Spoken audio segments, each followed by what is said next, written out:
According to the bookies, it's going to be a big ask, 5-2, to advance to the next round. Jules, I imagine a lot of praise for PSG, of course, in France and beyond, given the performance they put in against Liverpool in the first leg. The big question is, can they put in something similar at Anfield this week and actually get a return for it? Yeah, that's the big question. We talked a little about it yesterday on the show as well, and I think we can explain it again. This is a team that has one style of one way of playing, one style really. And Luis Enrique took a long time to make sure that it was very good, and they are really now in total control of the football that they want to play, regardless if they are home or away, regardless if it's a Man City or even the Liverpool, as we saw at the Parc des Princes on Wednesday, or Rennes away like today. Of course, in Ligue 1 it's easier to do.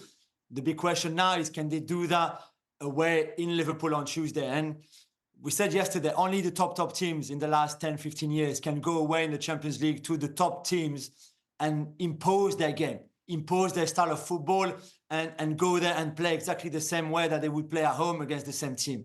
There's been obviously Liverpool under Club, City and Barcelona under Guardiola, and maybe another couple of other teams, maybe the Bayern under Flick, maybe Bayern under Jupa in case. Teams like that, you get the picture. I'm just not sure really right now this PSG side is at that level anyway. It's a very young team, and yeah, Luis Enrique is doing an amazing job. And we saw today with the B team, they played exactly in the same way that the A team would have played, and they still blew away a decent Rennes team. So it's the big task, and they will try for sure. And that might be, in the end, the way they fall, because trying to be attacking and super high on the pitch away at Liverpool might cost you, and you might lose the game 3-0, 3-1, because you would have been too aggressive, too offensive, too attacking, and this Liverpool team could pick you up for that. But at least they will try.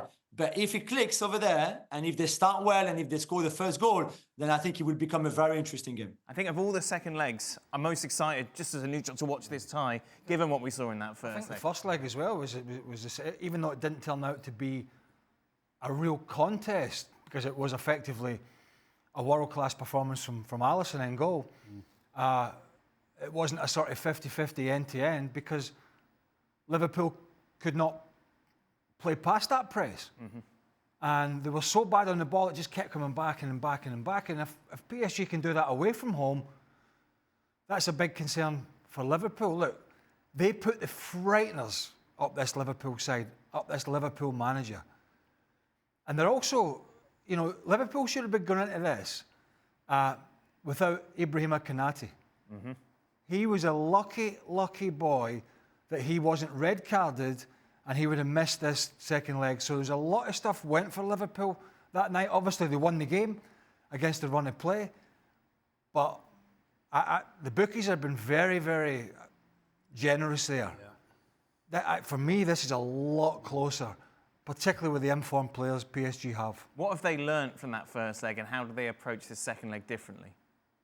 Well, I think they've learned that they can't sit back and not get in the faces of PSG, because if they do that again, then they won't win, whether it's at Anfield or anywhere else. I mean, if somebody told us before this second leg that Liverpool would be coming home winning 1-0 before this first leg, we would have said, well, it's done. If Liverpool beats PSG 1-0 in Paris, it's done. Absolutely not saying that. Absolutely right now, the way that game went and the way PSG played, they are in this game big time. And if they can handle the atmosphere at Anfield and this upcoming game, then Liverpool have got every reason to make sure they respect them and should be scared, because this team can beat them. And if Liverpool are going to advance, they're going to have to stop.